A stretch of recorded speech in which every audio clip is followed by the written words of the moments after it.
21 అవతారాల్ని ఒక్కసారి స్మరిస్తే చాలు. ఈ 21 అవతారాల్ని ఒకసారి వింటే చాలు. వాటి పేర్లు విన్నంత మాత్రం చేత విష్ణు ప్రీతికి పాత్రుడవుతాడు. వేరొక్కసారి జాగ్రత్తగా వినండి. మొట్టమొదట ఆదినారాయణుడు, సనకసనందనాదులు. దాని తర్వాత వచ్చినటువంటిది యజ్ఞవరాహావతారం.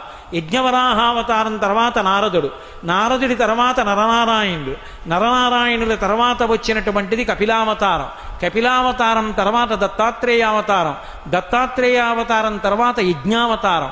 యజ్ఞుని యొక్క అవతారం తర్వాత వృషభావతారం. వృషభావతారం తర్వాత వచ్చింది పృథుమహారాజు గారి అవతారం.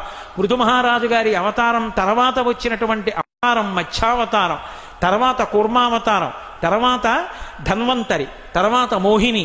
తర్వాత నరసింహుడు. తర్వాత వామనమూర్తి. తర్వాత పరశురాముడు. తర్వాత రాముడు.